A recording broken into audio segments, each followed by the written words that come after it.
Bonjour et bienvenue dans Big Boss, l'émission qui va à la rencontre des chefs d'entreprise en partenariat avec le journal L'Écho. Bonjour Paul. Bonjour Marie-Noël. Le Big Boss aujourd'hui, c'est la Big Boss. Nadia Kamlichi est en plateau.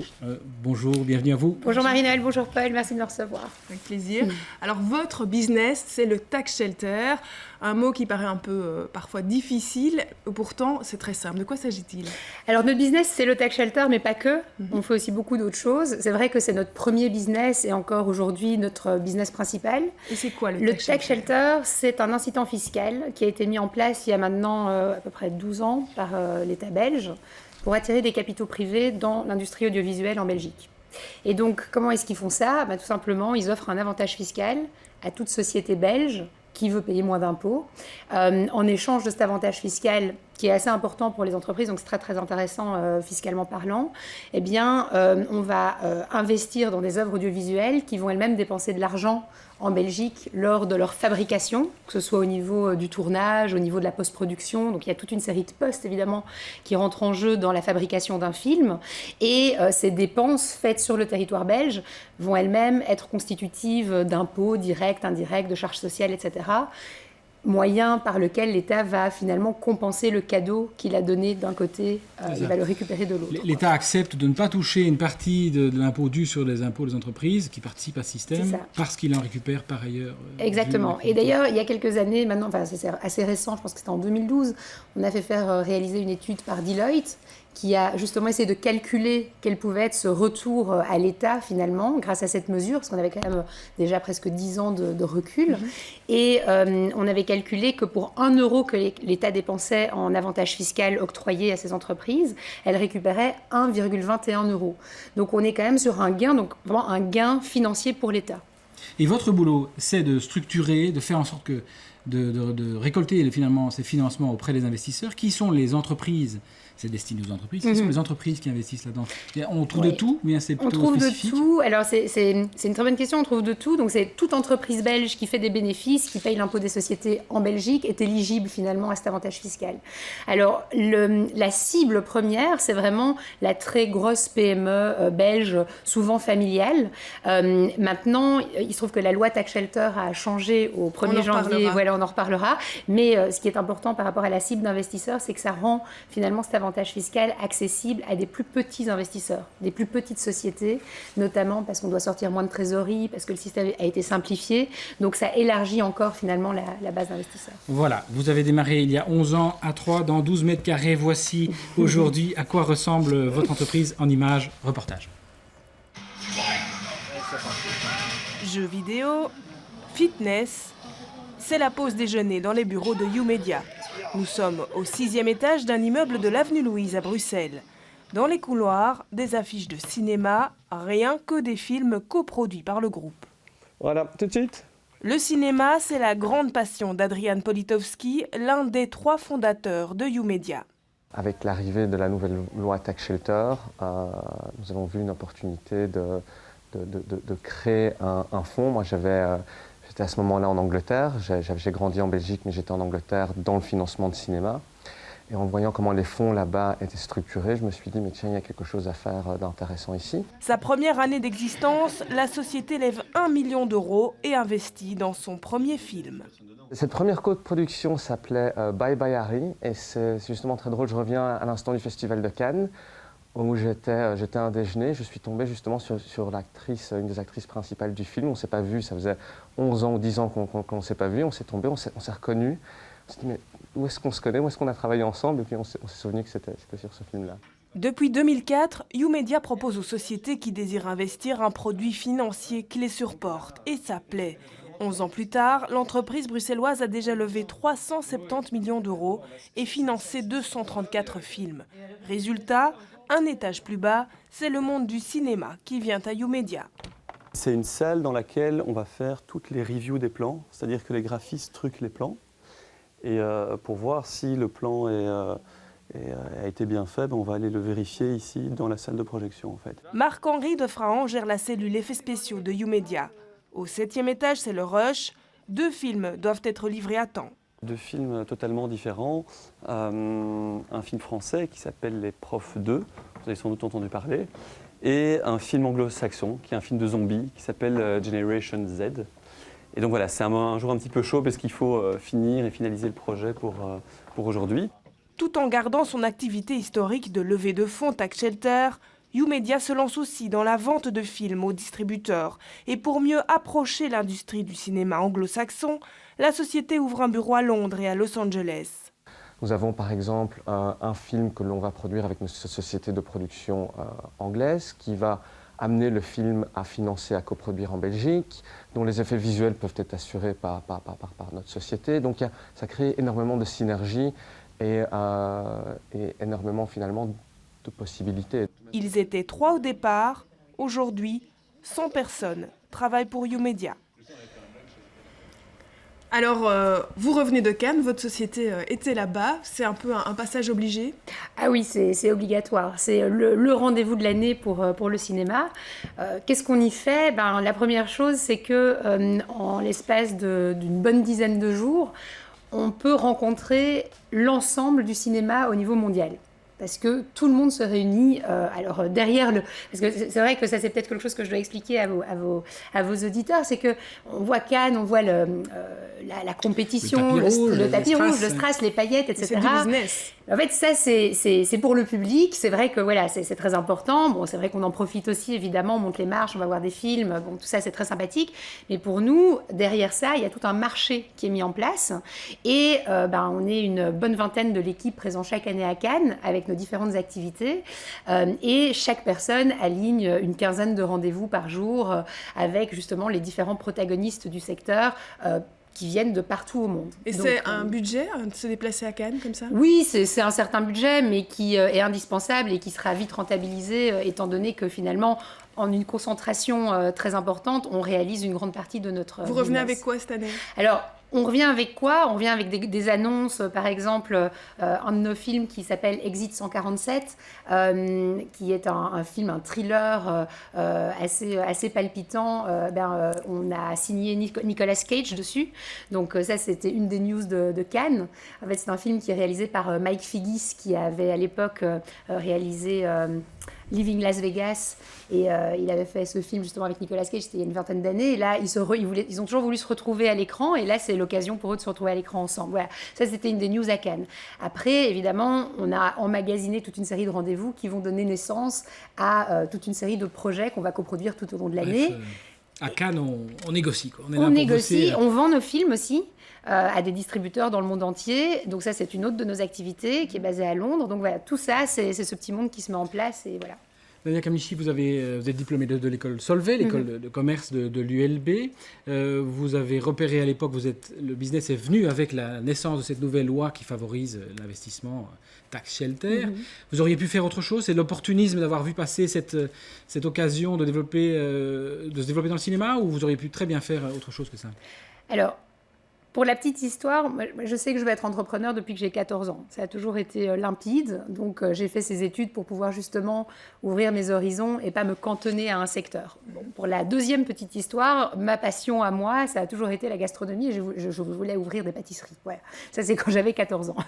J'ai pas voulu me cantonner à ça, donc j'ai fait ces études très généralistes. Et puis là, effectivement, c'est une question d'opportunité qui m'a amenée... De rencontre, puisque j'ai rencontré Adrian Politowski, qui est devenu mon mari par la suite, qui lui était à Londres, dont le cinéma était est toujours bien sûr la passion. Et donc, étant donné qu'on avait, grâce à lui, un pied dans le cinéma avec sa société à Londres, qu'on était belge et que donc, on avait finalement ouï dire de cette loi Tax Shelter, etc. C'était vraiment cette rencontre de tout qui a fait qu'on s'est lancé dans ce secteur.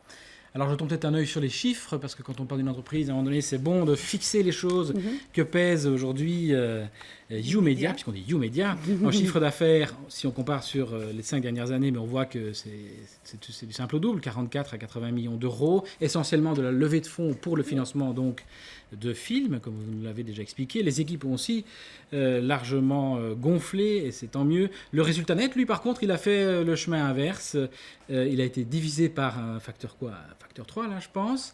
Et même si j'ai bien vu, 2013 était une année qui s'est finie dans le rouge. Pourquoi cette baisse du résultat? Shelter? C'est assez simple en fait. Donc la société a été constituée en 2004. On a démarré avec le tax shelter et puis les bénéfices qu'on a pu dégager grâce à cette activité nous ont permis à partir de 2010 de réellement diversifier nos activités dans toute une série de métiers annexes qui aujourd'hui deviennent des métiers importants. Et donc qui dit diversification dit d'abord évidemment phase d'investissement et avant que ces investissements puissent porter leurs fruits. Donc c'est tout à fait normal que le bénéfice ait diminué malgré le fait que finalement notre chiffre d'affaires ait augmenté puisque la levée de fonds tax shelter n'a pas cessé de croître. Vous parlez de diversification, on a évoqué plusieurs fois la distribution de films, mais j'ai cru comprendre que c'était plus entièrement votre business. Qu'est-ce qui s'est passé ? On s'est diversifié dans toute une série de métiers et par exemple la distribution était donc au Benelux, donc on distribuait le film dans les salles en Belgique, etc. C'est un métier qu'on a exercé pendant quelques années et tout simplement pour des raisons de recentrage stratégique et d'allocation de fonds, on a préféré se structurer autrement et même si nous détenons toujours des droits de distribution Benelux sur la plupart de nos films, eh bien nous les faisons distribuer par une société dont c'est le core business. Mais vous perdiez de l'argent sur la distribution? Vous étiez diversifié là où il fallait pas? C'est pas qu'on était diversifié là où il fallait pas, c'est plus une question que c'est une activité qui, au Benelux, est très très difficile à optimiser, je dirais, par rapport au capital qu'elle demande à investir et aux résultats qu'on peut en dégager et le ratio risque aussi entre ces deux éléments. Donc on estimait qu'on n'était pas les meilleurs pour pouvoir finalement distribuer nos films et on a préféré rentrer en partenariat avec le leader du marché indépendant en Belgique, ce qui nous permettait aussi de dégager une série un montant de capital. C'était pas notre métier, un capital qui nous permettait de nous recentrer stratégiquement sur aujourd'hui les métiers de la production de films, puisque donc on a commencé avec la levée de fonds tax shelter. Aujourd'hui, on est devenu vraiment producteur de films à part entière. On développe nos propres scénarios, on réalise des tournages en Belgique, etc. Et donc ça, c'est vraiment c'est un recentrage stratégique, quoi, tout simplement. Si le tax shelter s'arrête demain, qu'est-ce qui se passe pour YouMedia ? Alors, si le tax shelter s'arrête demain, ce serait très dommage, pas que pour YouMedia d'ailleurs. Je pense que ce serait vraiment assez catastrophique pour toute l'industrie audiovisuelle en Belgique. Vous êtes leader de l'activité. On est leader dans l'activité. On a évidemment, et ça a été le but aussi de cette diversification, c'était de ne pas mettre tous nos œufs dans le même panier. Donc, on a la chance d'avoir d'autres activités qui sont, comme le montrent les chiffres, puisque vous avez dit en 2013, ça a été une année en négatif. Aujourd'hui, en 2014, les bénéfices sont de nouveau au rendez-vous. Donc, vous voyez bien que ces activités commencent à prendre. Donc on a évidemment d'autres lièvres qu'on peut courir. Maintenant, ce serait quand même très très dommage à la fois pour notre entreprise, évidemment. Ce serait la mort de l'entreprise ? Non, ce ne serait pas la mort de l'entreprise, ce serait la mort de l'entreprise au niveau du tax shelter, évidemment. Ça, c'est du tax shelter, donc de la levée de fonds, etc. Ça, c'est évidemment directement lié. C'est pas pour ça qu'on devrait fermer l'entièreté de nos activités, mais c'est surtout que ce serait très problématique pour tous les gens qui dépendent au fait de nos levées de fonds. Parce que quand on lève 60 millions d'euros sur une année, il faut imaginer le nombre de gens que ça fait vivre. C'est des milliers d'emplois indirects qu'on crée chaque année. Donc ça, c'est surtout là que ça ferait mal, je pense. À propos d'emploi, justement, comment fonctionnez-vous ? Quelle est votre stratégie d'embauche chez YouMedia ? Pour l'entreprise Oui, parce que j'ai vu, par exemple, on a vu dans le reportage qu'il y avait pas mal de graphistes, mais beaucoup sont indépendants. Alors, comment vous fonctionnez ? Alors, si vous me posez la question sur les graphistes indépendants, c'est comme ça que ça fonctionne dans ce métier. C'est-à-dire que le métier de cinéma est un métier qui va vraiment fonctionner film par film, que ce soit au niveau des tournages, au niveau de la production, au niveau de tous les métiers de post-production, dont les effets visuels dont on a parlé. C'est film par film, donc la majorité des gens sont des freelances. Évidemment, on a quelques employés fixes, mais la majorité sont des freelances qu'on va engager de manière ad hoc, film par film, en fonction de la demande de notre activité. Maintenant, si vous me posez la question par rapport à notre entreprise en général, on a effectivement une stratégie de recrutement qui est très très particulière parce qu'on a une culture d'entreprise qui est également très particulière. Et là, c'est fondamental de recruter des gens, peu importe les compétences dont on a besoin, qui répondent finalement pleinement à cette culture d'entreprise et à ses valeurs. N'importe quel patron dirait ça. Alors, peut-être que n'importe quel patron dirait ça, mais peut-être que pas tous les patrons l'appliquent réellement. effectivement. Parce que c'est vrai qu'on parle beaucoup de chartes éthiques, de valeurs d'entreprise, etc. Le bien-être. Enfin... Oui, bien sûr. Alors, c'est souvent des paroles qui sont laissées sans actes qui suivent. Chez nous, c'est, je dirais, autant notre core business que le cinéma, que le tax shelter, que la production. Donc, la salle de fitness, les jeux vidéo, c'est pas du cinéma? C'est pas du cinéma. Il n'y a pas que ça, d'ailleurs. On a des fruits qui viennent d'un petit maraîcher local, des fruits frais à disposition. Les gens prennent leur petit déjeuner au bureau. Enfin bon, il y a toute une série de choses, mais c'est même pas tellement le principal, parce que ça, c'est une question de bien-être, d'environnement de travail, qui fait effectivement que les gens se sentent bien chez nous et ont envie de venir travailler. Là où on se différencie fortement, c'est que le développement personnel, donc vraiment le développement de la personne, le fait d'aller vers soi, le fait d'aller vers finalement qui on est vraiment, est au cœur de notre culture. L'épanouissement personnel, si vous voulez, je peux en parler comme ça. Juste une petite question encore sur l'emploi, avant de passer peut-être justement à l'avenir de YouMedia. Est-ce que vous engagez des Bruxellois? Vous avez démarré avec des aides régionales, je pense, au tout début. C'est vrai. Quelle est votre histoire avec Bruxelles, avec les jeunes Bruxellois qui cherchent du travail? Est-ce que vous avez une politique d'embauche pour les Bruxellois? Alors, on a effectivement démarré avec des fonds de la SRIB, notamment au début, qui nous ont énormément aidés, parce que sans ça, ça aurait été très difficile. La Société régionale d'investissement. Oui, exactement, avec Brustart, voilà, que je remercie encore, parce que voilà, c'est comme quoi c'est important, ce genre d'aide. Est-ce qu'on a une politique de recrutement de Bruxellois en particulier? Non, pas spécifiquement. Notre entreprise est située à Bruxelles, on est hyper central, nos bureaux sont avenue Louise, c'est desservi par évidemment tous les transports en commun, on n'est pas loin de la gare du Midi également, ce qui est fondamental puisqu'on voyage beaucoup à Londres, à Paris, et on a des gens qui sont bruxellois, je pense que c'est la majorité de nos collaborateurs, mais pas que. Ok. Votre entreprise se diversifie, vous disiez, et cela donne, eh bien, ceci. On regarde quelques images.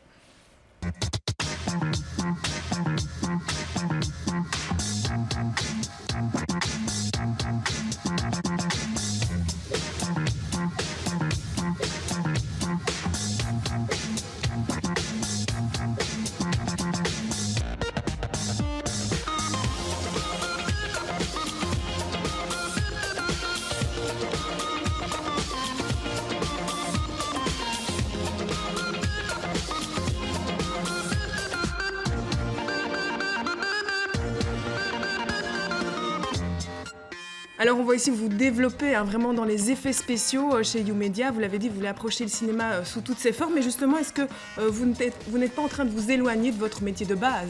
La finance, levée de fonds? Alors, ce n'est pas parce qu'on est entré dans le métier par la finance que c'est notre métier de base et que c'est ça qu'on veut faire toute notre vie et que c'est notre expertise unique. Justement, c'est ça qui caractérise notre entreprise, c'est qu'on a justement cette double casquette, cette double expertise. C'est vrai qu'on a une expertise en finance et en fiscalité, mais on a également une expertise en cinéma et en production cinématographique. Comme ici, par exemple, l'expertise de YouMedia, on l'a vu dans le petit reportage introductif, c'est vraiment les effets spéciaux. Tout ce qu'on voit ici, c'est vous travaillez sur le film après. Alors, non, ça c'est... Pendant. Alors, les effets spéciaux, c'est une activité qui est une activité, je vais dire, au niveau de la fabrication du film.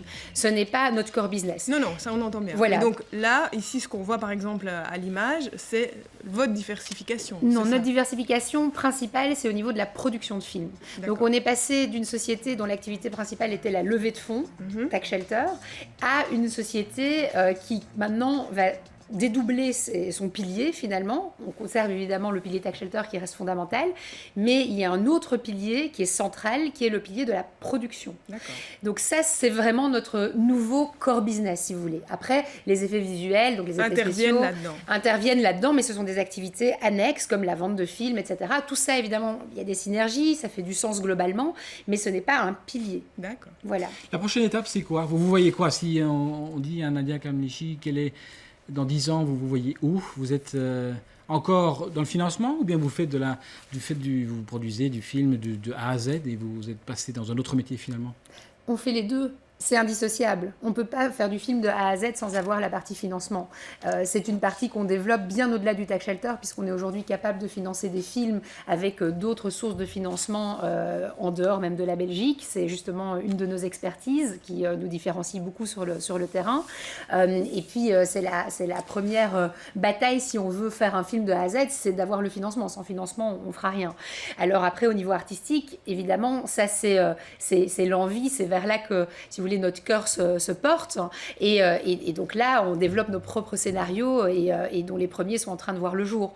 Donc ça, c'est... Donc vous rêvez d'un YouMedia Studio? C'est ce qu'on a aujourd'hui. On est déjà un studio intégré avec toutes ces activités. On est répartis dans différentes localisations, Bruxelles, Paris, Londres, Los Angeles. Donc finalement, au point névralgique pour le cinéma en Europe et à l'international. Mais vous resterez à Bruxelles? Évidemment, on restera. Pourquoi c'est Paris, évident, Bruxelles, oui. C'est évident pour plusieurs raisons. D'abord, une de nos envies qui nous anime vraiment, c'est de pouvoir amener le cinéma belge à sortir finalement de ces stigmates et à lui donner plus d'ambition. Et donc pour nous, en étant belge, c'est fondamental de garder cet ancrage pour justement permettre d'utiliser le Tax Shelter et tout ce qui l'entoure et toutes nos différentes expertises sur nos propres scénarios pour pouvoir faire du film belge un film qui s'exporte à l'international, qui est réellement ambitieux, qui est commercial, à savoir qui a un public large qu'il souhaite atteindre. Donc ça, c'est vraiment quelque chose qui nous tient fort à cœur. Ce sont nos origines, c'est notre base. Et aujourd'hui, la Belgique, sur la plateforme du cinéma européen, est vraiment un des pays qui compte sur la carte.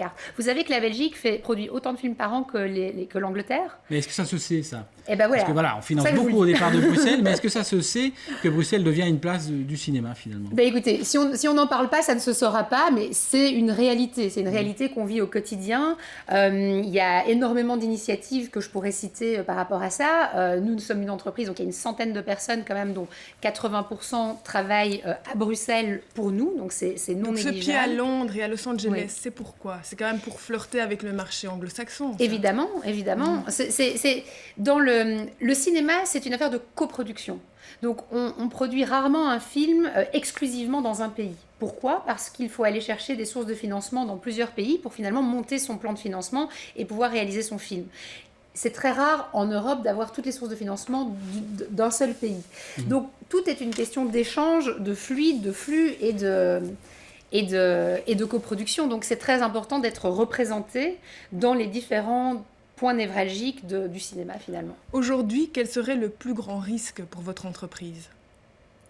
Le plus grand risque pour l'entreprise en termes de finances? En termes général d'évolution, qu'est-ce qui pourrait être un frein à ces ambitions que vous avez aujourd'hui? Aujourd'hui, c'est sûr que le Tax Shelter reste un pilier clé et donc c'est certain que c'est quelque chose d'encore fondamental pour que l'entreprise puisse continuer à se développer et à atteindre ses rêves de développement global. L'actualité vous inquiète alors? On sent qu'il y a un petit peu de polémique autour... Oui, on a dit que la nouvelle loi, c'est vrai. Non, Oui. vous avez raison de le souligner, Marie-Noëlle. On a dit que la nouvelle loi mettait du flou sur la façon dont le Tax Shelter était financé. Pour vous, c'est un problème ou pas? Certains de vos concurrents s'en sont émus. On fait les titres de la presse, d'ailleurs, avec ça. Alors, donc ça fait 12 ans, 11 ans que le Tax Shelter existe. Je pense que tout au long de ces 12 ans, vous m'auriez interrogé sur le sujet, vous m'auriez posé la même question. Ouais, Chaque année, c'est remis en cause. C'est-à-dire que ça fait partie du business.